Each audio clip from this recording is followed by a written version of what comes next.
Welcome back, fellow listener. Welcome back to my reading of Artifact of Evil, the second book of the Greyhawk adventure series and the second book of the Rogue series, and one of the first book ever written by Gygax. You know who Gygax is, yes? Okay, then Artifact of Evil is the sequel of Saga of Old City, and we already read 10 chapters. Not too many, but we are past the 1/3 of the book.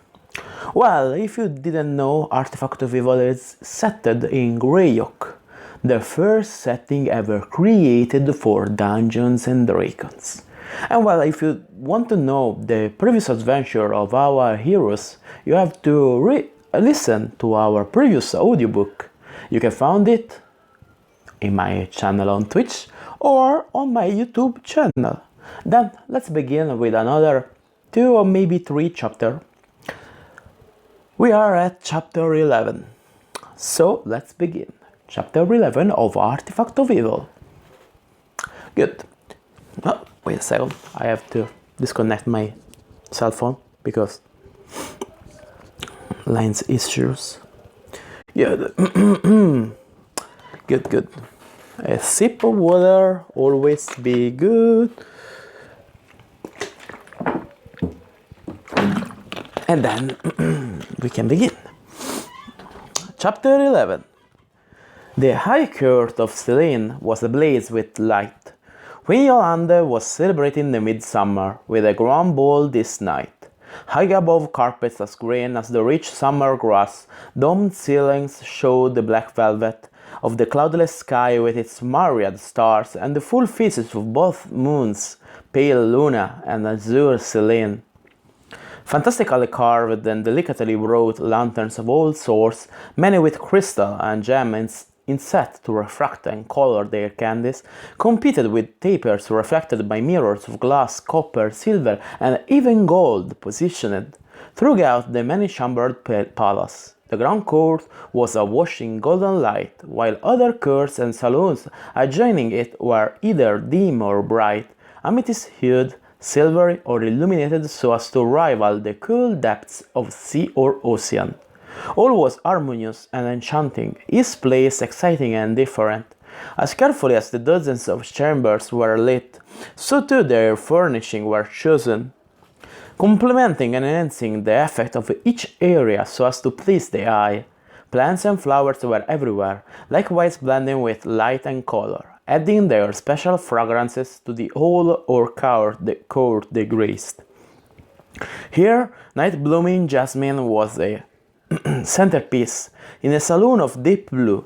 There, green fronds and leafy branches screened yet another alcove whose dim interior sparkled with a rainbow of little colored dots, as bejeweled lamps turned and swayed in the gentle zephyr that flitted throughout the palace, causing even candle flames to dance and bow in similar rhythm to the sweet strains of elvish music that accompanied these breezes. The polished alabaster of the floor of the grand court bore no rug nor carpet. Hundreds of slippered feet moved across its surface, intricately stepping to solemn air or sprightly melody. The dancers were begowned in silks and gossamers, garbed in velvets and satins, and glittering with cloth woven of precious metals.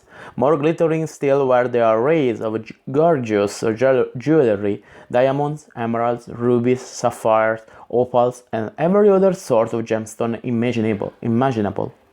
Grey elves and fires in indigo, gold and white, purple, silver and yellow, the high elfin kin in soft hues of dove grey, blue, violet, green, and even a sprinkling of sylvan elves in chocolate brown and scarlet moved thus to the dance. With them were some few half-elves and humans, gnomes and halflings. These folk added still other dress and colors to the spectacle: orange, fuchsia, citrine, mauve, turquoise, pink, crimson, maroon, and even black. Obtrusive only by the contrast of their garb, archers in green and brown and royal guards in silvered chainmail whose splendor was belied by the wood and steel of partisan and greatsword stood rigidly along walls and in alcoved balconies.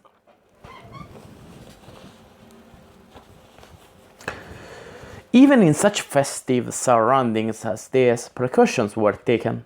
Silver horns and gold pipes sounded, and the throng parted so as to open a wide circle in the middle of the chamber. Coronets and diadems of noble lords and ladies formed the inner circle, and the handsome princes and beautiful princesses bent their knees and bowed their heads of platinum and golden tresses. Raven-haired high elves, auburn-locked sylvan elves too. The queen and her consort, Vassal Dotmar, were taking the floor to dance the ritual steps of the midsummer frolic, the last formal requirement of the celebration. When it was completed, the audience would empty into the acres of wooded gardens and parks that surrounded the palace. There they would doff most of their excess finery to trip and prance in dances and games of ancient elvish sort. This heritage could not be ignored by even royal elves when a rich fest came and the twin moons of Oert proclaimed midsummer's own night. Only when the sky paled and dawn came would the revelry cease. When Queen Yolande and the tall Dotmar trod the steps of the dance alone for a full minute, then, as protocol demanded, royalty joined them, and then novelty, so that after a few minutes the whole was a swirl of color and motion. Suddenly the great doors at the far end of the chamber swung open. The ranked guards in the antechamber beyond slammed spears, but loudly upon the marble squares of the floor, and the silver bell sounded a reverberating note that caused the musicians to falter in their playing. Into the grand court strode an old elf in mage's robes, with him a travel-stained druid, and behind them a straggle of others likewise clad in motley, dirty garments. What impertinence! Not even the royal court mage would dare to interrupt so important and marvellous an occasion as this. Yet here came the old geezer, Onselvon, now. The frowning crowd parted before his scowl, and his staff making loud clattering noises in the suddenly silent chamber, the court mage strode purposefully toward the royal couple. "How now, Onselvon?" called Dotmar. "You disturb the queen." "Not to mention our noble guests," noted Yolande softly. She turned her lilac-colored eyes to Onselvon and his incongruous entourage. "There had better be a good reason indeed, cousin, for this outrageous intrusion on our revel." "Your Majesty," Onselvon said with a slight bow, "Your Royal Highness," he added, nodding his head toward the outraged Dotmar. "I come with grave and dire news, and I must crave your Majesty's forgiveness and immediate attention." "Crave? You demand, not beg," sputtered Dotmar, but Yolande laid her slender white hand upon her consort's arm, and he shut his mouth in a grim line. "How dire, mage? Say softly now." Onselvon shook his head slowly. "The gravest," he replied to the queen in a voice that only the three of them could hear. "Princes and princesses, lords and ladies," said Yolande in her clear voice, "I must speak a few words with our mage and his honored guests. You have our permission to resume the frolic, and when we return, the revel shall proceed henceforth to the parks and greenery." The musicians resumed their playing as queen, consort, and mage went without unseemly haste through a short hallway to a paneled and fresco audience room suitable for the urgency of the need. At Onselvon's beckoning, the group of strange guests followed, and the squad of the Queen's guards brought up the rear. "Out with it, cousin," Yolande demanded of the royal mage as soon as they were in the room. "I do not desire to keep my court dancing for hours." Onselvon again bowed slightly. "As your Majesty commands, these are warriors fighting for light." the white-haired old elf said, indicating the 8 adventurers with a sweep of his arm. Dismiss the guards, for these are the bearers of intelligence which only you two must be privy to. The Queen nodded, and the guards withdrew. The mage then related the whole business succinctly, finishing with the fact that an agent of the hated use was thought to have the precious third of the artifact created to restore evil to the world. Here for yourself, I present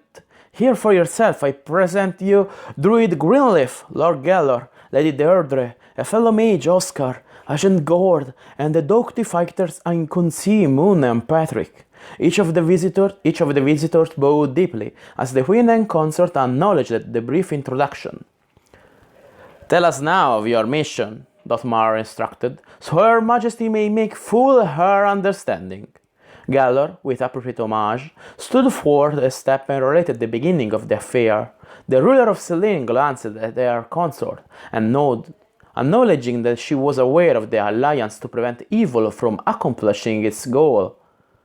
The half-elf then concluded the rapid narration, for Greenleaf had assumed the coordination of things once the party had been assembled. You are undertaking Sir Selene as well as all other states of goodwill, said the Queen. So we will now learn what assistance is possible. It is time for our return to the revels, she said with a worried expression playing across her delicate and strikingly beautiful features. But we will send our constable to you soon. Onselborn, you have our leave to take these stout and goodly folk to the guest chambers of the royal wing of the palace. See that they are given all they need to refresh and rest them. The constable will join you soon. Yolanda and Dotmar departed then, as Onselborn and the tired and worn adventurers once again made appropriate obeisance. The cured magic user then beckoned for the others to follow him, and without further word he turned his back on them and strode from the room, taking a small passage screened by an arras. Come on, Gord, Gellor urged the young thief. You seem to be thunderstruck. What's wrong? The one-eyed bard grabbed Gord's upper arm and began towing him along. She is more beautiful than any other woman I have ever seen, Gord replied dazedly. Even if a league and they could be sisters. Yes.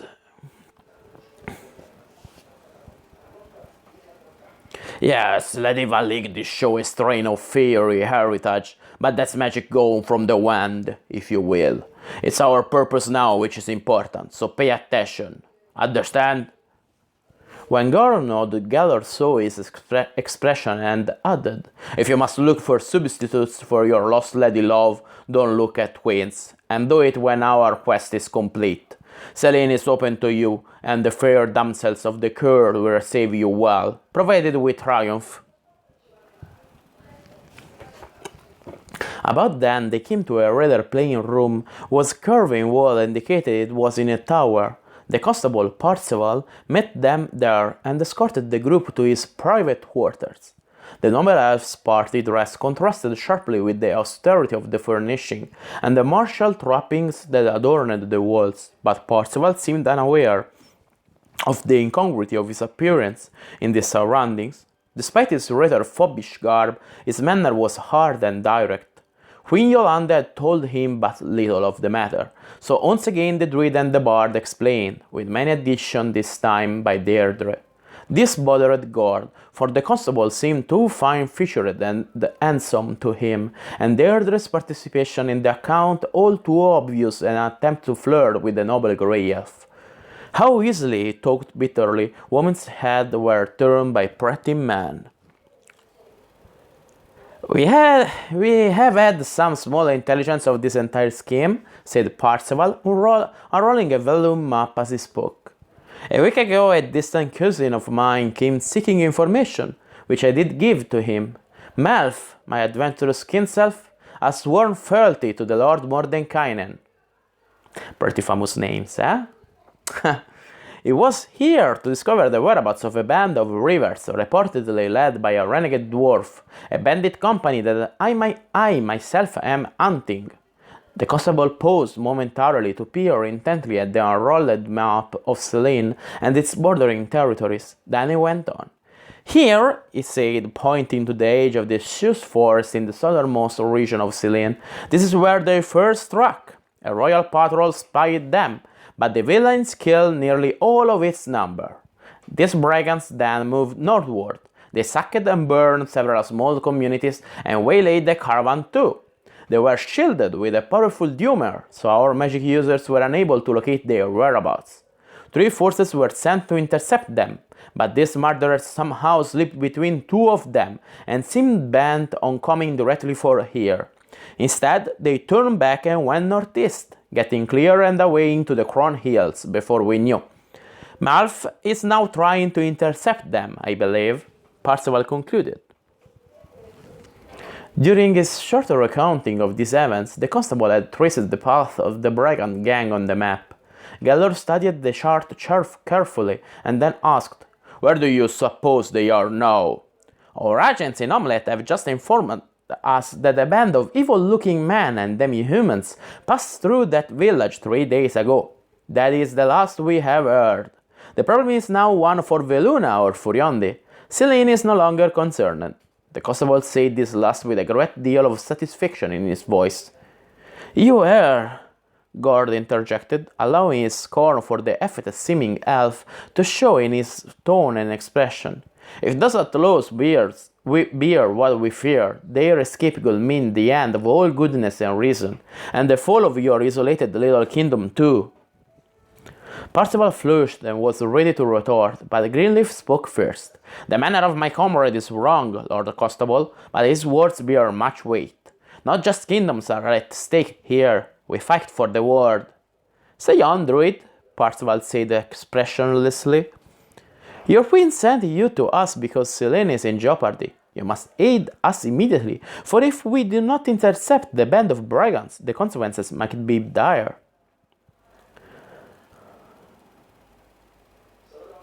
Sorry, wrong voice. This is Greenleaf, wrong voice. Sorry. The constable looked solemnly at the half-elfen druid, then shrugged. "Was your power to follow after these outlaws, then, just as you did to enter Enstad?" "Each use of spell runs the risk of alerting the enemy, or worse," Anselmon said sternly. "It is not to niggle that you were sent here, Lord Constable, but to give assistance as our queen directs." "Oh, nah," said Parzival, becoming uneasy under the piercing eyes of the old mage. "I suppose that you are right, Anselmon. The greater the strength of those seeking to foil the machinations of the lower planes, the better our chances for a happy result." With that, Parzival indicated the position of Enstad and on the old vellum map. "It is some 40 leagues from here to Omelette, 3 days of hard riding for much of the way through the moundy crons. Mounted on winged steeds, tough, steeds such as the royal hippogriffs, the journey is one of but hours. Such aerial travel is perilous, of course, but you all seem capable and time is precious, agreed?" There was a murmur of general assent from the 8 strangers, and a brief nod of approval from Anselmon, so the constable nodded with finality and spoke again. "Do what you must do, then, between now and mid-morning. I will have instructions sent to the Staviary, the place which houses the hippogriffs, and all will be ready at the appointed hour. 8 mounts and an escort of a dozen of Her Majesty's guards will await. You will be taken as far as the northernmost edge of the Crown Hills." Then he added with a note of warning, "No farther will our steeds take you, no deeper will our guards go, for Selene will retain her isolation, nor will we deal with the men of other kingdoms. It is enough that we take such as you to the very edge of human realms." "A fair enough arrangement," said Curly Greenleaf, stroking his palm over his bald pate.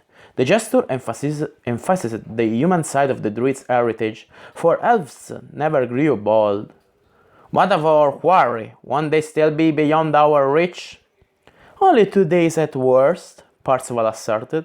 "See where Omelette lies?" he added, pointing to the central portion of the hilly region along the northern border of the Elfen Kingdom.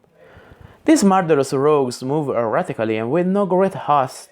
This very night sees them no great distance from Hamlet, I am sure. If they are near Verbobank, as I am sure they are, tomorrow they will ford the Velver Divad river, or head for the upper reaches of the gnarly forest. Either case you will be here. And again Parzival pointed at the map indicating the place they will be conveyed to. 2 days swift pursuit will enable you to catch your foes. How do we follow these Malian rivers? Guard demanded. You are leaving us afoot? The court major replied to this. Never fear, Guard of Greyhawk. I am doing my part in this too. Friends and good horses will be waiting in Irby when you arrive. You will have all the help that Selene and the elves of Welkwood too can provide. Ultugor stood constable still seemed somewhat uncertain as to the importance of your quest. I do comprehend its true nature and meaning. Enough then, Parzival interjected. This night is most sacred to Selene and all elfkind, and I must return to the revel. A servant will show you to your quarters. Although, I suppose as guests of Queen Yolande, you are entitled to join in our celebration if you choose. The letter was said in a tone so dark as to discourage ready acceptance of the vogue invitation, while the others turned and started to follow the liveried elf who had silently appeared at Parzival's mentions of quarters. However, they had addressed the constable. Thank you, Lord Percival, for the kind and generous offer of sharing, she said. I, for one, have no desire to brood in some room for the next few hours, and would indeed enjoy sharing elfin joy at Midsummer's Night. Come down, fair Lady Cavalier, Percival said with a gracious smile as he extended his arm. There are fountains where you may refresh yourselves, and bowers where gear such as yours can be changed for the dress of the revel, and you may call me Parzival, if I may call you. It is Deirdre, my lord. Parzival, rather, the young cavalier said. Then she waved toward her associates and smiled at them. I shall see you at mid-forenoon, then, and good night. Gord was the last to head for the rooms where they would rest, and he stumped along with a black look as he went. Surely, he thought, as bad as elven fickleness was, that of humans was worse still. End of chapter 11. Well, today I have a pretty white face. Then we continue. Don't worry. We continue another chapter, sure.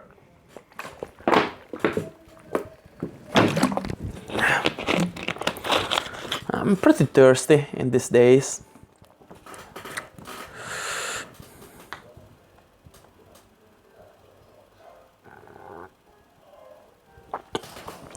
Good. Let's begin another chapter. Are you? Chapter 12. You must leave, now, said the cleric to the elf. Time works against you. Melf shook his head. I have but 3 others with me, he countered. If there is to be a chance of overcoming more than a score of the most savage brigands in a decade, the party must be augmented. A good cleric at least. I can offer no assistance there, came to the reply, for this temple houses only myself and a handful of under-priests. None are suitable for such an undertaking, Melf. May I suggest to you that you underestimate your own prowess? Venerable Alumio, you subtly seek to influence me by flattery. I seek only to complete my mission. The balding high priest of Celestian smiled benignly, took the elf by his mail-clad arm, and steered him toward the real exit of the chamber. Let us work to the stables as we converse, he said. Although you serve more than Canaan, Veluna's interests are at stake here also, I assure you. All that I can do has been done, and it is now up to you and your associates, but you are not alone. Honor and glory to the first who stop these rogues and gain the prize.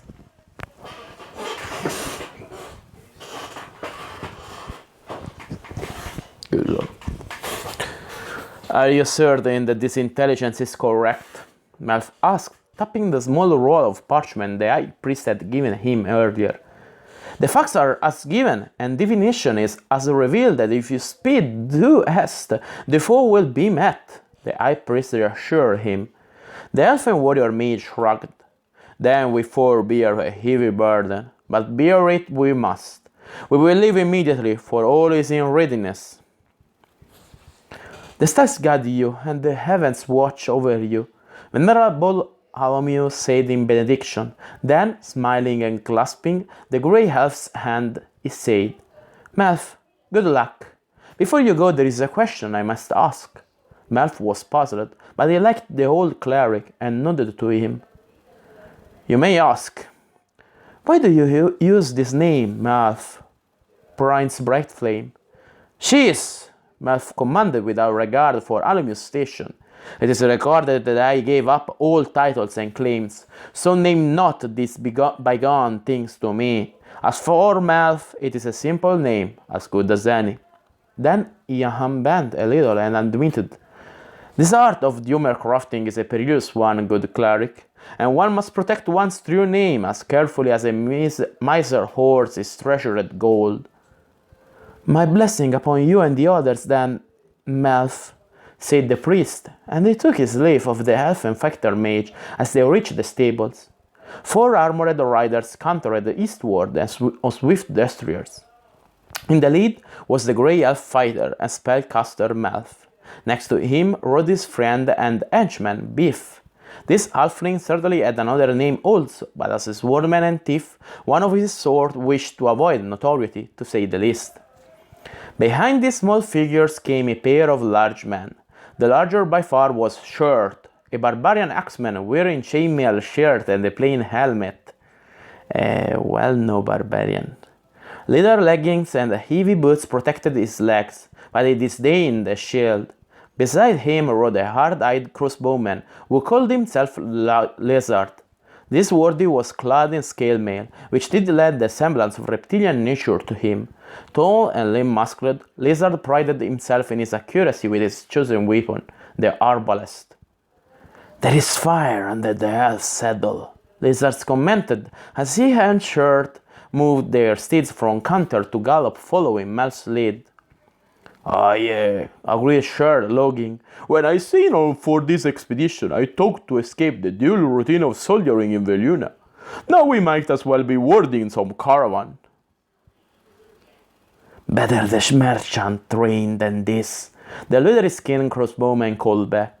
Caravans move at a more dignified pace, offer comfortable ease at night, and often have comely lasses amidst their baggage. Further conversation was withheld, for they needed their attention and wind for the journey. There is the Velvet Diva, Melf shouted as he reined in his waiting steed.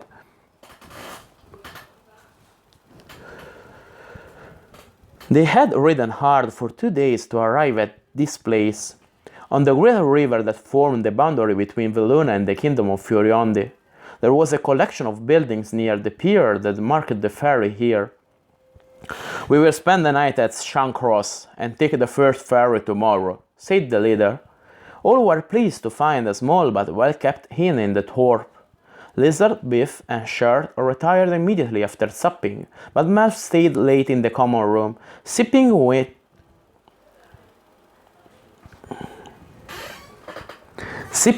and listening to the crackle of the fire and the idle chatter of barman and a pair of local patrons.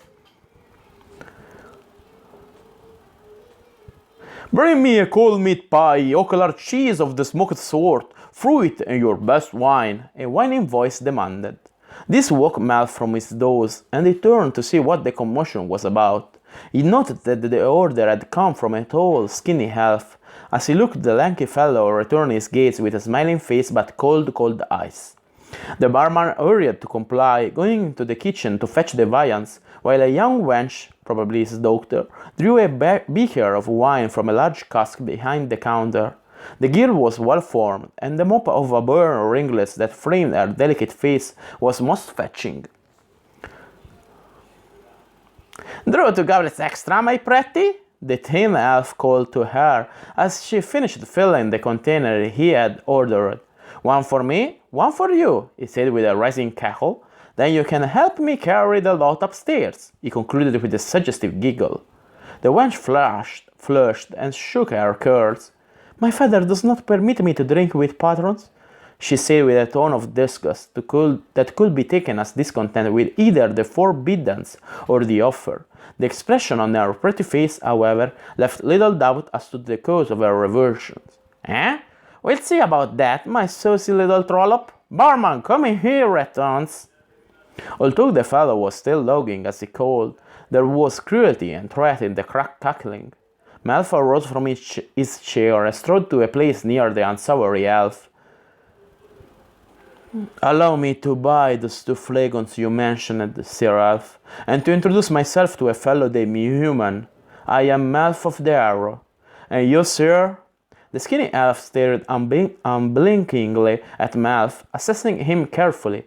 It was evident that he cared for neither the intrusion nor the offer of wine. But Melf's steel-clad form and the easy bearing he maintained under the scrutiny disconcerted the other elf, and he cackled to break the tension he felt within. "Yes, of course," he said. "I am Kik, and I will accept the offer of a drink." I suppose, right? I think it's Kik, and now I take it. "Kik, then. A native of these parts?" "Nay, a stranger like yourself. Merely passing through," the old elf giggled in reply. "Crossing the Velvet Dival?"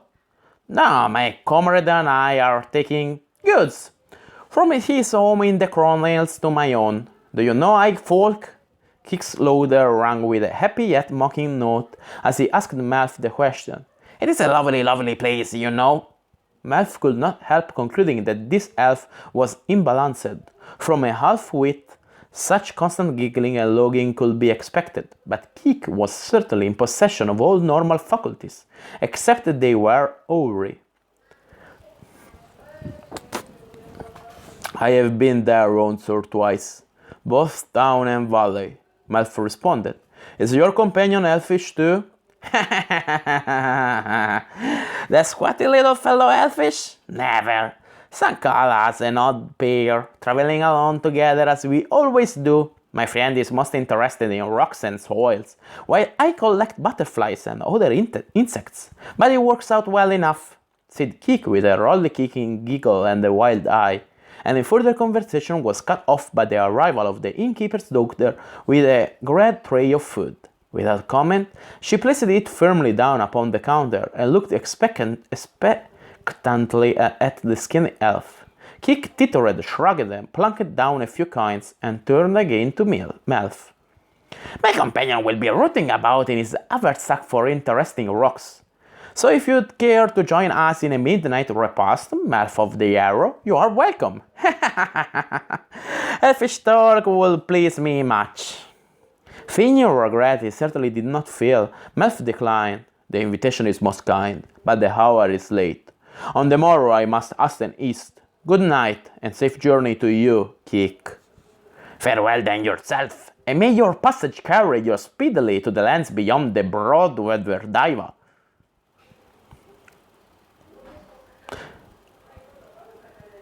As Melf turned to pay his reckoning, the curly-headed girl smiled warmly at him.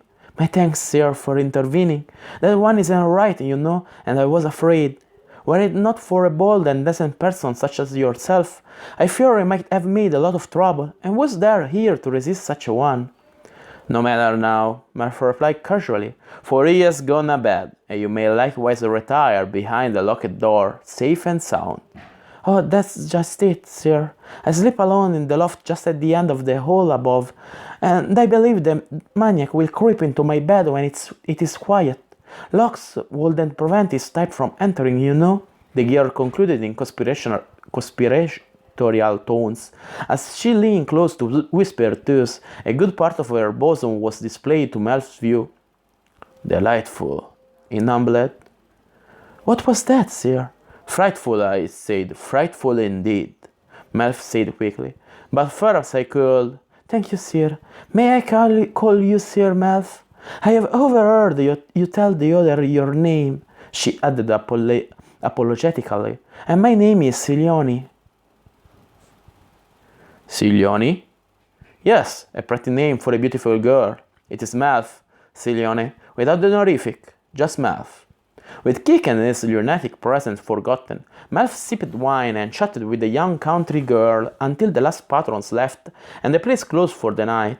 He and Salioni walked hand in hand up the stairs then, and he guarded her until dawn. There were no undesired intrusions, and no one came unannounced. When morning came, the girl pronounced him both a hero and an upright protector. Unfortunately, he fell asleep just about then. And it was near forenoon when Melf finally arrived downstairs to greet his companions where they sat waiting, their morning meal long finished. As he came down, Silioni gave him a smile and a wink, then bustled away to serve a trio of traders demanding an early dinner. "You look worn," said Lizard with a concerned voice. "The girl yonder looks cheaper enough," Biff the Halfling said, staring innocently at the ceiling. "She must be a witch who used energy transference to sap our leader's strength in fashion vampiric." All three burst out in gales of laughter as Melf turned crimson at the jest. Although he was old by human standards to be celebrating his 165th birthday soon, this was still young by elfin standards. Simply put, Melf was shy and not a little awkward and prudish about certain things. "Enough of that," said Melf, breaking the mood. "Biff, see to the payment for our stay. Shirt, you and Lizard get our coursers ready, and make certain that they have clean hooves and that there is grain in the saddlebags." Still grinning, they three went to carry out their leader's orders. Melf broke his fast with some gruel of growth clusters, crisp herbs, and oat cakes, and bumblebee honey, washed down with a mug of blackberry tea. He gulped his food, hardly tasting it, blaming himself for making them late. How could he tarry so when the fate of mankind and elves might hang on his action? Silioni tried to be pleasant, but Melf was too worried to notice. "Ah, Sir Melf, will you be returning again soon?" "Fate knows, not I," he snapped. "What of Kik? That wretched stick? Why do I care if he ever returns?" The girl replied crossly. "When did he and his dwarven companion leave?" demanded Melf. Silioni slammed his mug of tea down. "They left an hour after dawn. The evil bandit grinning and Kik with his awful giggling. He even pitched me on the bottom as he left. Not that you care." With that the girl flounced off. Melf didn't notice, for he was thinking hard about the strange elf. Something he couldn't quite identify was gnawing at the back of his consciousness. "Damn," he said aloud, but there was nobody close enough to notice. Silioni was nowhere to be seen, so he slipped a gleaming lucky under his tea mug, knowing that the lass would find it there when she cleared the table. Tightening his sword belt, he walked outside to where his fellows waited with the horses. Despite the late start, they continued to make good time. The weather was fair, and Furion kept its roads in excellent repair. They camped under a starry sky that night, and the next as well. Arriving at the town of Littleberg late the next night, they took shelter in a tower. The fine weather had turned rainy, and the horses were worn. Much to the surprise of all, a priest of Celestium found them there the next morning and gave them further news. Their quarry was reported to be traveling northward, not more than a day's distance from the broad ford of the Alt River. As this was only a few hours' ride upstream, Melf decided that they should risk rain and high water in order to pursue hotly the vile crew they sought. This was exactly what the High Priest desired, and to assist their journey he had extra steeds and fresh supplies ready. They left Littleberg behind, obscuring sheets of blowing drizzle, and made the broad ford by high noon. By riding hard, switching mounts, and sleeping seldom, the four managed to eat up the leagues with great rapidity. Before long they had come to where the rutted track leading north toward the dark realm of the Gygax split away from the high road northeast to Willep Town on the shores of the Nire Dive. This portion of the kingdom was far wilder and more lawless than the region where trade between Furiondi and the west flourished. Far above lay the sole crossing place of the Vango River, the Pan Gate, as it was called. Unscrupulous merchants and evil traders used this place to bring their wares to the lands of the Horned Ones, the domain of Molag. The four must travel this way too, looking for the marauders. Rain continued for the next 2 days. Unlike the showers they had experienced when departing Littleberg, this precipitation came in torrential bursts, making all miserable and the track a quagmire. Nevertheless, they pressed onward, soaking, muddy and exhausted. Finally, the clouds broke into rugged tatters, and the pale sun shone through. "This is better," Biff observed, basking in the warmth of the sunlight. "But how much longer do we go on? Aside from wild creatures, we have seen nothing living since we took this accursed path." Malf smiled at the lazy little thief, for he knew full well how Biff preferred to spend his time. "Excellent, isn't it? No sightings means that we are undoubtedly ahead of those we seek. The full conditions we have experienced will certainly have affected their train worse than it did us. When we come to a likely spot, we will establish an ambuscade and fall upon them when they come up." "For ambush more than a score?" Shirt said with incredulity. Lizard looked. "But think of how puissant a quartet we are." Biff looked nervous, and both mercenaries looked at Ix's expression. They had seen him practice his craft, including swordplay and dagger throwing. Shirt and Lizard knew that the halfling, despite his size and appearance, was a foe to be reckoned with. "Less chatter there," Melf said surly. "We must be positive and decisive." "I am positively ready for close combat," Shirt exclaimed, with a bellow that rang with assurance. "Cold steel is preferable to saddle swords and horse dung." Melf turned haughtily and rode away, leaving his companions to follow. "It doesn't always take such japes well," Biff told the others in a confidential tone. "But he is the most loyal and capable master a poor halfling such as I could ask." The sincerity of the statement was sufficient to stiffen both men, and they whistled and joked as they rode for the next few days, despite the hardship of the inhospitable countryside. End of chapter 12. And we know a legendary characters, Malf of the Arrow. Your mage even ever cast the Arrow of Malf? Well, anyway, we proceed to the last chapter of this evening. 17 pages. Damn. Okay, good. Why so long? Why? Damn. Okay. We can do it. I am at half of the book and I read only 13 chapters, 12 chapters on 33.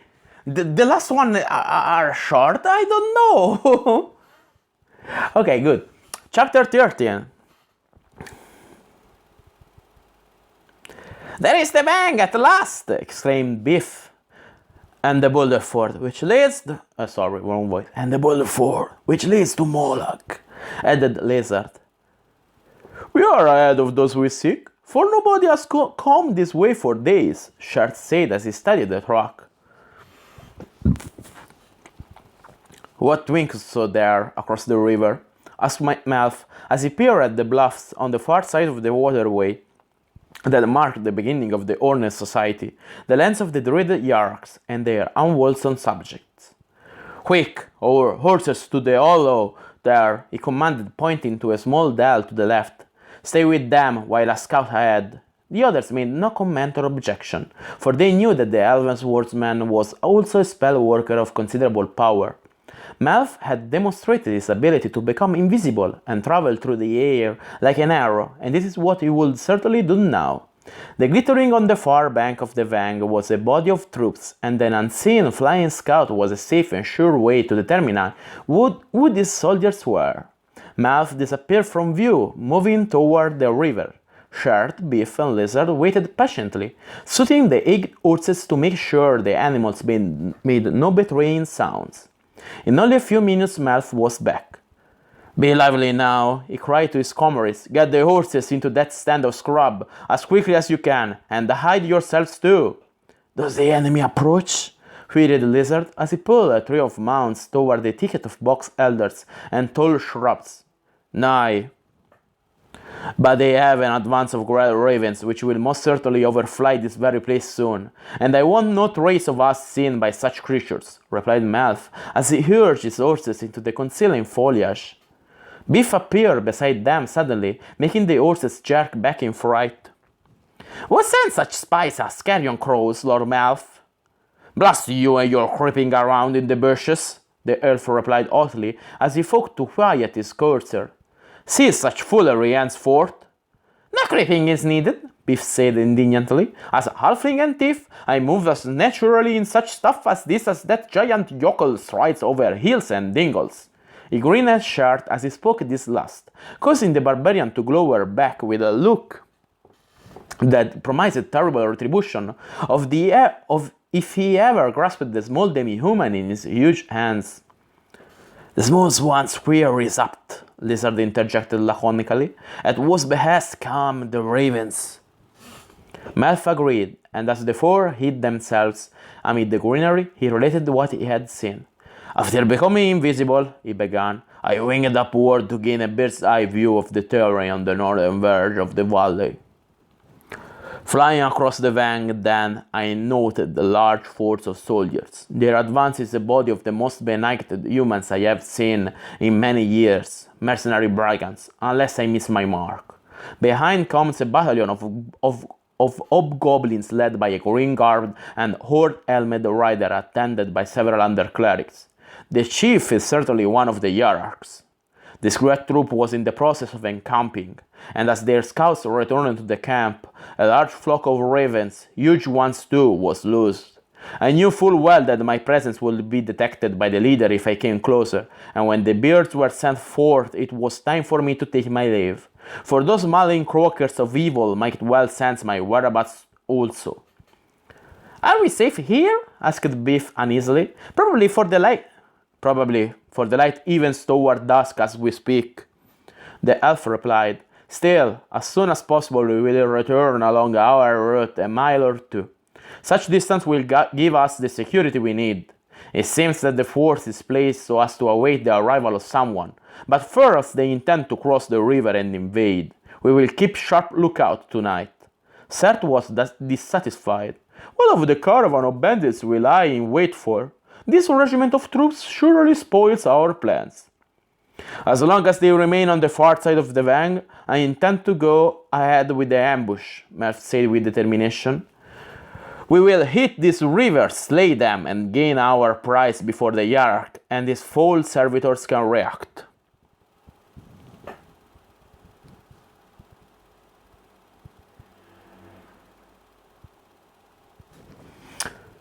"What then?" Lizard asked slowly. "We ride as if pursued by night fiends," was the elf's answer. Chuckling at this candor, all four settled down to await full darkness. When the sky showed an array of twinkling stars, they led their steeds back toward the south, avoiding the trail after camping in a sheltered ravine. They determined sentry duty and settled down for an uneasy sleep. In the morning, Beef related an encounter with a giant owl who spoke to him of the force on the opposite shore. The owl had come because of the ravens, and it was moving as far from the area as it could because of these ebon-feathered marauders. The owl stated that it thought the encampment looked permanent because the hobgoblins had been cleaning out the limestone caves along the bluff during hours of darkness. "That confirms my thinking," Melf told to the others. "So we set our trap as planned. The track leading to Baldur 4 ran across the relatively open prairie, wound through the low hills, and then dropped into the Vang River valley where the forces of the nature had created a natural ramp along the steep bluffs that marked the basin of the watercourse. Some 3 miles from these bluffs, at a place where the worn trail bent sharply right, they placed themselves in wait. On the left of the road, near the turn, Melf readied his magic as the huge barbarian honed his enchanted battle axe brawl. The barbarian hummed softly to the weapon, feeling most comfortable in the rocky little hammocks where they concealed themselves. Across the way, Biff and Lizard waited. The halfling had his sling ready, and beside him rested a dozen leaden bullets, each missile engraved with strange runes and carrying a special humor of deadly sort. He and Lizard had arranged a contest between themselves, for the crossbowmen likewise had stubby quarrels painted with mystic sigils and enchanted to fell purposes. The one who slew fewer of the enemy with his missiles must give over to the other a tithe of his battlefield loot. What if the dust that cloud-bumping cloud detected marks some procession other than that we seek? Biff asked. Unless our leaders say otherwise, we strike, Lizard said as he rearranged his bolts once again. No ill comes from any who would have intercourse with the hierarchs in any case. So we will discommode no one of good by such action. Do you think Melf will allow these folk to pass unmolested if they appear to be ordinary riffraff come to trade with the horned scum? Most probably, the elfling mused. He is bent only on laying low their riders, who pillaged Selene and then crossed the Crown Hills on their trek northward. We pursued them long ere we encountered you and Shirt, you know, and that band is my master's only target. He will withhold his spells if the caravan is not the enemy he seeks. Lizard shook his head sadly. Too bad. Whoever comes is sure to be laden with valuables. Looking softly at the mercenary's regretful response, Biff too began realigning and reading his bullets and weapons. An hour later, the fierce outriders of the approaching caravan came into view. There were about a dozen men, lightly armored, riding swift steeds. They approached in an open formation, fanned out so as to observe all the ground ahead and to both sides of the track. The horses had been hidden well, however, and the advance guards failed to detect the presence of the 4 hidden adventurers lying in wait amid the rocks and shrubs 100 paces from the route. At the sharp bend, one of the advance guards rode back to the main body, while the others continued slowly toward the river. The main body came about a half-mile behind the advance. It consisted of several carts with huge wheels. These vehicles, as well as the score of mules that followed them, were laden with goods. About a dozen teamsters and animal handlers were with them. A light number of armored riders flanked the caravan. Before this procession was a huge hood-whipped horse and 3 war horses ridden by steel-encased warriors. Behind came a struggle of footmen herding a line of bearers. The latter appeared to be females, evidently taken for sale into slavery in the lands of the Horned Society of the Hierarchs. This could only be the band that Melf sought. There! Biff called softly to his companion. See the jaundiced vapors which have sprung up and rolled toward the track? Master Melf casts his humor even now. Lizard peered at the growing mass of fog-like vapor that was spreading outward and downward toward the approaching train. They see the stuff, replied excitedly to the halfling. The outriders and the caravan's left were shouting. The train lurched ahead more rapidly in a confusion of cries and cracking whips too late. The cloud surged upon the track like an avalanche, engulfing animals and men in its rolling vapors. When it touched them, horses and mules kicked, bucked, and then fell. Men took a few steps and then likewise died. The cloud of poisonous vapors covered the trail from hillside to hillside and remained. The path was closed, but the head and tail of the caravan were untouched. Lizard aimed carefully and released the first of his quarrels. An instant later, one of the guards at the head of the column of prisoners dropped in his track. One! Shouted the crossbowman triumphantly as he placed another quarrel in his arbalest and cocked it in one smooth motion. The wolf's sling made a brief whirring sound and another of the guards fell. And one, Biff retorted. As they began this assault with their missiles, the scene was changing quickly. At the rear of the caravan, those brigands not overcome by the poisonous cloud were quick to understand their peril and react. Several of the outriders joined this man, and the group turned the prisoners and retreated down the trail at a trot. Biff and Lizard had managed to fell 2 each and wound another 2 before The remainder were out of range. What was transpiring in the center of the column, however, was what drew their attention. Two armed figures appeared out of the cloud of poisonous vapors. These men were coming directly toward their position, for they had seen the pair at their contest. Biff spun his sling and released the leaden bullet. "Tough foeman to survive those killing fumes," he grunted to Lizard as the missile he had slung flew in the direction of one of the armored brigands coming toward their position. "Quick too," Lizard said softly as the man used his shield and movement to deflect the sling bullet. "Not over quick, Tough," he exclaimed as his squirrel buzzed and cut a bloody path across the exposed leg of the same brigand. Neither said anything further. The two attackers were almost upon them, so they saved their breath. One more missiles from Biff's sling, another bolt from Lizard's arbalest, and then Halfling and Human were grabbing dagger and sword to engage in close combat with the screaming brigands. Events at the head of the caravan were going awry also. The leader's canopied mount and the trio of guards as well were clear of the rolling four before it settled upon the path. When the cloud was seen and its effects halted the train of brigands, the four at the van spurred their horses ahead, aiming at escape. "The wind be damned!" Melf had cursed as the situation became clear. The breeze, gentle as it was, had caused his unspelled cloud to strike behind the point he had intended. "Quick, shirt! To the enemy!" Without further word, Wizard had gestured furiously, and a streak of burning fire raced from his finger.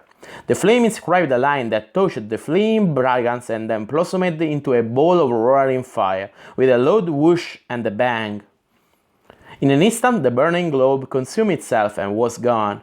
Shirt, loping down the hillside toward the road, hesitated for a split second when he observed the place where charred horses and dead men should have been. Instead, there was a blackened circle and four galloping riders half a bowshot distant from the place. "What happened, Muff?" Shirt cried over his shoulder.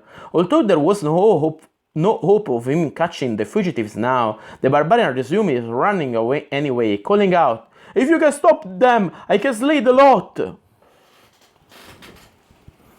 Melf made no reply, for he was too busy.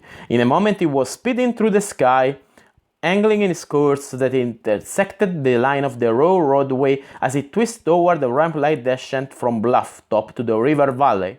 As he went, the elven fighter mage saw that the outriders were coming back to join the leader, having been attracted by the explosion of the fireball. On the opposite side of the vang there was a black smudge in the air. The great ravens were beating upward and gathering in a flock. This was bad news. Having gained considerable ground on the escaping brigands, Melf shot downward, skidded to a halt on a grassy knoll, and began instantly to work another spell. "You use illusions, don't you?" Melf murmured under his breath, as the results of his armor crafting were completed. "Then let's see how well you avoid the tentacles!" Sooty black growths seemed to spring suddenly from the path in front of the four-horsed brigands. The tentacles were so dark as to appear as nothingness, for they absorbed all light. The thick, rope-like strands writhed and twisted, lashing around in a hideous manner. Then, as if they were guided by some unseen eye, each of the ebon-hued protrusions grasped and entwined itself around the horse. One of the armored riders lost his seat when his mount was so seized, as the destrier lost its footing and crashed to the ground. This unfortunate brigand was immediately enwrapped in the coils of two of the black tentacles, members that were not already crushing mounts. The other three riders were more fortunate, but not so their horses. Over a dozen of the rubbery arms had shot magically upward from Melf's enchantment, and at least a pair of the tentacles now held each animal. The two armored guards who were still in their saddles, with hacking at the snaky growths, leaped from their seat and cut away at the tentacles holding the howdah-bearing destrier. All this occurred in but a trickle of time, a few minutes. Melf scarcely noted the activity, for he had other matters to deal with while the tentacles were seizing his quarry. The vanguard was nearly in a position to assist their leader, and it was time to deal with this threat. A sheet of flame shot up between outriders and the howdah-bearing horse of the brigand leader, and several of the newcomers were consumed in the leaping tongues of fire. Unable to save themselves by swerving or reining up short of the magical conflagration, Now for the rest, Melf shouted aloud, running so as to place himself in position to cast his next spell. The horsemen miled in a knot before the wall of fire, and suddenly one of their number spotted the running elf. "That's grand," Melf grunted as he came to a sudden halt and began conjuring rapidly with odd flashing gestures. His voice rose into a keening, whistling chant, arrows stunk into the ground around him, and one glanced off his metal-shod leg, but he ignored them all. "By a stroke of luck, I have ended your resistance," Malf said sardonically as he watched what occurred next. The horseman had been galloping toward him in a struggle, and his answer had been a terrible bolt of lightning. The electricity was of violet blue, and he struck and lay arched and cracked from man to beast in a sizzling chain of death. When its full course had been run, nothing remained alive. The air was full of the smell of ozone and charred flesh. Despite himself, Melf felt sick. "Why must such be?" he asked the playful breeze softly. Then he returned to his duty. Shirt was upon the scene, avoiding the tentacles that still writhed, seeking someone or something to grasp. "Beowulf!" the barbarian screamed, the battle cry bringing the two male fighters around and on guard against him. The great battle axe brawl buzzed a death song as the massive arms of the giant hillman brought the blade around in a glittering arc of steel. The war axe cleaved mesh and steel plate. Gurgling, one of the foemen pitched forward, a mortal wound gaping where the axe had nearly cut him in twain at the waist. His comrade, however, was upon Shirt with a howl, delivering a stroke with his broadsword that left a red furrow across the barbarian's right arm. The two opponents settled down to a duel, axe versus broadsword to the death. "Shall sneers at me," Melf exclaimed, watching a wounded horse begin to trot slowly down the track. Before engaging Shirt, the two henchmen of the mysterious rider had managed to chop the constricting tentacles. The magical members had inflicted bloody damage upon the hapless warhorse, but the animal still stood and carried its Oda and rider away as commanded. The horse was slow, and Melf reacted quickly. He again uttered a strange staccato string of syllables and shot forth his arm with forefinger extended. A series of thick greenish bolts shot forth, each glowing missile following its predecessor, unerringly to impact upon the canopied arrangement atop the huge destroyer. "This is not so, and I do not believe," Melf said loudly as he observed the effect of the spell. When the last of the greenish streaks struck the Howdah-like affair, the draperies burst into a sudden fire. A flash followed, and then horse and Howdah were no more. Only a greasy brownish cloud of smoke wafted slowly down the path where mount and rider had been. "Bring me true vision," the elven mage uttered as he passed the symbol of Farlang before his eyes. Revealed thus was the same destroyer and its odd trappings, proceeding as if nothing had occurred, save for the scorched areas of the canopy where his magic missiles had struck home. 1 second, I have an important matter. 1 second, sorry.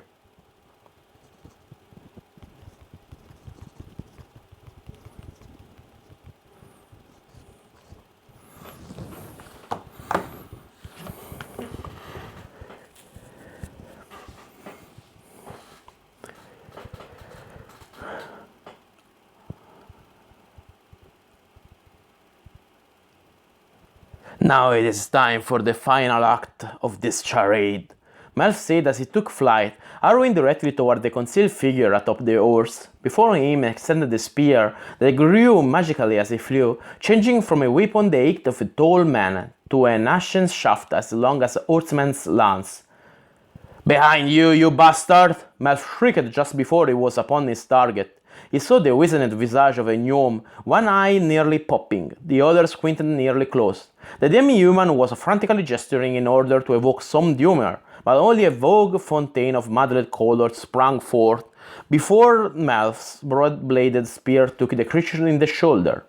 The impact nearly sent Melf spinning, but he managed to continue. The gnome was carried from the Howdah trailing a ragged tail of draperies. "Quarter!" he screamed, dangling like a spirit fish. Melf ceased his magical flight, using the impaling spear to pin the foe to the ground as his feet jolted upon the turf. One look told him that the illusion-using gnome was in extremis and would die soon indeed. Your death can be quick and clean, or I can keep your suffering for some time yet. That is the only order you will receive from me. Now, your choice." The gnome peered desperately around, then he glared hatefully at his slayer. "My curse forever upon your fool, pig-eared head elf, for what you have done to me!" he screamed defiantly. Melf leaned upon the magic spear and twisted the shaft. The malign visage before him crumpled in pain, and the gnome's knotty arms and legs thrashed wildly. "Mercy! Mercy!" screamed the small creature. "The curses withdraw!" "Demons and devils, take your miserable little curse, you stinking creature of woe!" spat Melf. "I care not a jot about such mouthings. What is your name? Where is the dwarf who is your leader? Tell me that, and then you have my mercy." "Glede! I am Glede, and my leader is not here!" Melf twisted the weapon again and raised his voice to be heard over the gnome's cries of pain. "What is the name of this fellow, and what have you or he done with the object you have stolen from the far Shoes Forest?" "Ah, stop! I said Obmi the dwarf. He is to be here, awaiting us now." "And the ancient item I know you have?" Melf demanded, still leaning heavily on his weapon. It is with Obmi. He and Kik were to distract Pursuit while the rest of us crossed Furiondi and made for the heaven of the Gygax lands. Damn curse you!"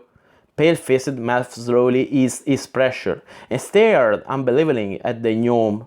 Could this Glede be telling the truth? "You say Obmi? A dwarf as the item, and that this one is abetted by someone named Kik? Tell me now, and do not try my patience further. Is this Kik a tall and thin elf who is given to hysterical laughter?" Yes, no more elf." "Give what you have promised." Melf spoke a word softly under his breath, and the ashen spear changed suddenly into a javelin of but 3 cubits in length. It had a long triangle of steel rather than a leaf-tipped point.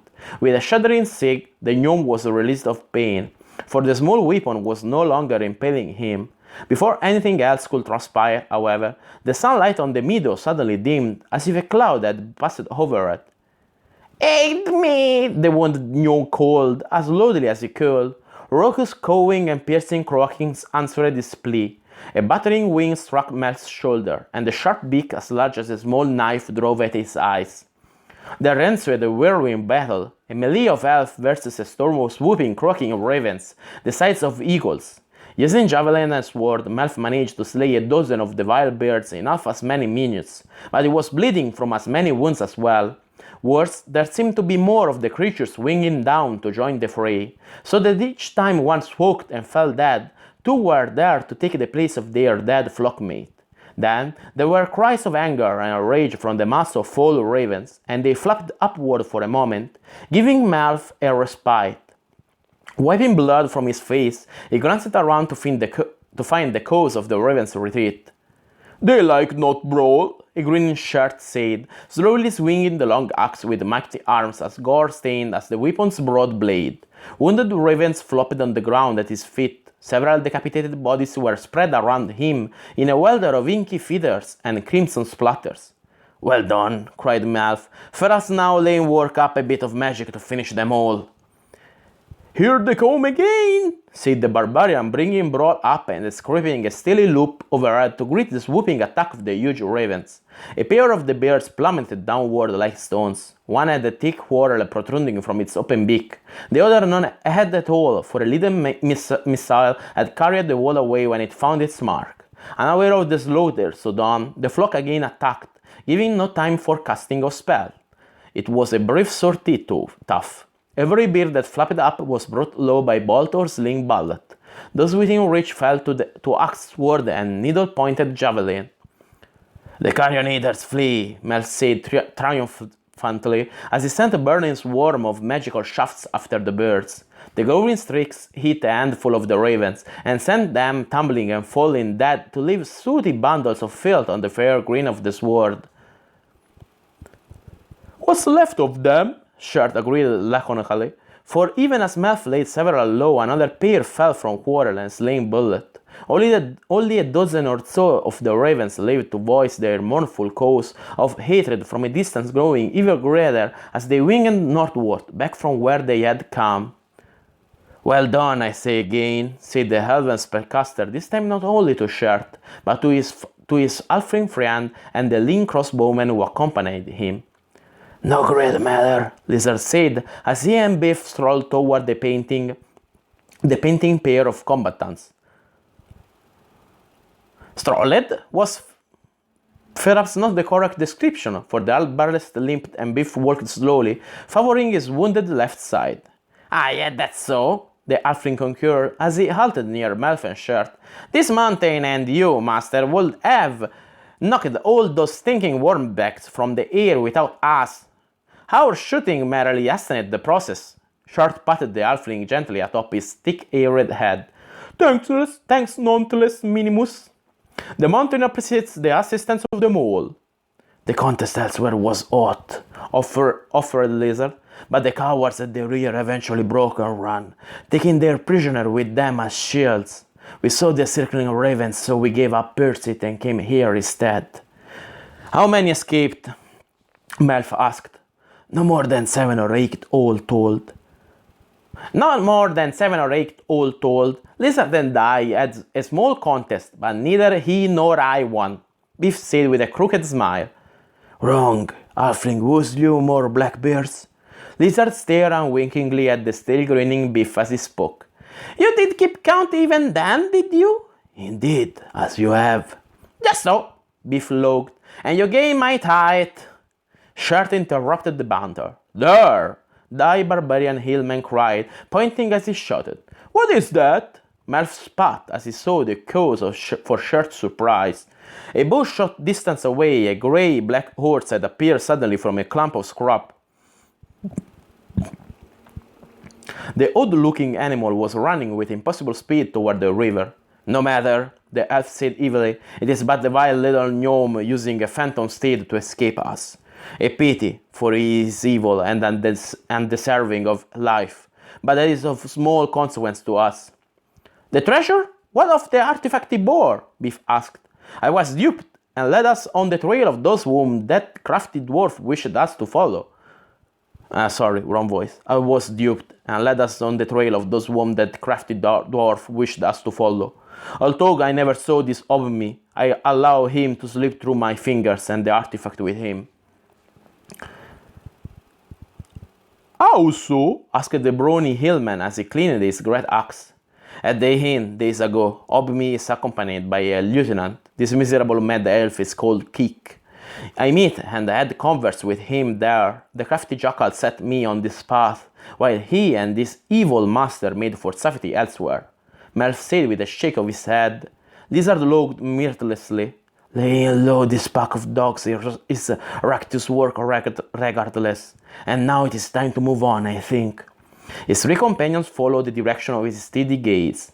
They saw a thick black fog forming on the other shore of the river. Above the gloom flew a score of the naked ravens. This bodes ill indeed, Melf said. Do what you wish here, but be ready to ride southward soon. I go to see what fullness is being invoked across the Vang. My guess is that it won't stay mere long. Melf was back before half an hour had passed. The black fog is the very essence of Hades itself, he told the others. It oozes across the river slowly, but once on this bank it will come as a juggernaut. Get the horses, we ride now. The four rode rapidly through the thickening twilight. High above to the north, black peaks circled. The keen-eyed ravens watched the progress of the adventurers and conveyed their route to those hidden by the enveloping shrouds of vapors. Melf's group rode on after nightfall, leaving the rutted path and angling cross-country to the west. The pace was easy, for a horse could easily break a leg if ridden hard in such conditions. Every hour they would stop to change horses, walking for a bit and washing down dry rations with tepid water as they went. Let's call a halt here, Melf called softly. The copse of trees yonder should be suitable for our needs. Biff, being the least wounded of the party, volunteered to stand watch while the other three slept. Melf had no more than closed his eyes, it seemed, when the Orpling urgent warning brought him to full awareness. Melf, come quickly this way! Something terrible comes this way now! I feel an awful terror in my very bones! Get the others up and armed, Melf replied to the frightening halfling, while I go to see what the nature of the beast is. As Melf moved away from the camp, he could hear the quiet sounds of veterans readying for some unknown peril. There were no calls or cursing, only the matter-of-fact noise of armor being donned and weapons unsheathed. Sharded Lizard had been awakened and with Biff were making ready for who knew what. Melf crept to the verge of the grove, staying well within the shadows, peering in the direction they had come.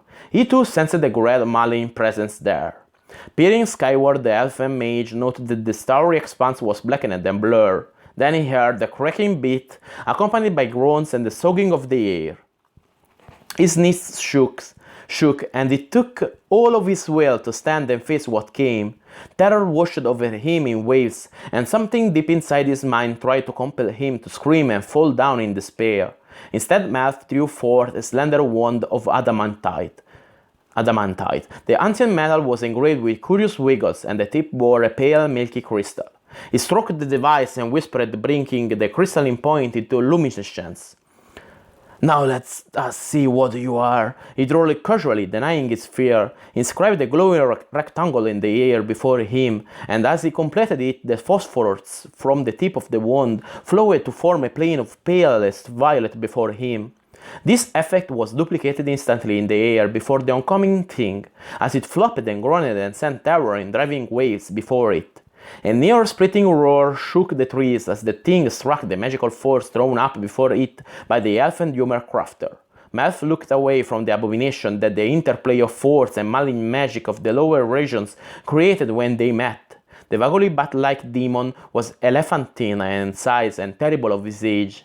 It struggled against the screen of energy, tearing madly with mindless fury. As the monstrosity broke through, Melf worked quickly, causing another and yet a third plane offered to spring into magical being. May you tear yourself to bits fighting such, he said vehemently to the unerring monster. Then he turned and ran to where his companions waited. This was a thing to flee from, not to fight. The group broke from the trees in a rush, reckless now of raw ground. The mounts galloped with urging, spurred on by the malign waves of fear inspired by the flying demon from the deepest pits of Hades itself. It seemed as if they would actually escape, for the abomination was still battling the last of Mel's forces walls when they rode away. Soon enough, however, the sogging was all around them again, and with it the stench of vilest evil. Now we must dismount and make it pay dearly for our souls, Mel said evilly. Even as they prepared, the heavens were shaken by a triumphant bellow, and the beating of monstrous pinions resounded from the hills. The four stood in a line facing the rushing monster conjured from the depths of woe. Each knew this would be his last battle. End of chapter 13. And for today is all. It's a bit late, so I make the final salute briefly. I hope you have a good night, a good evening, a good dinner at 9:45. Anyway, good everything, and we continue our reading Friday, I think. Yep, I think Friday or Saturday. Oh, I really don't know. Anyway, have a good everything. Bye!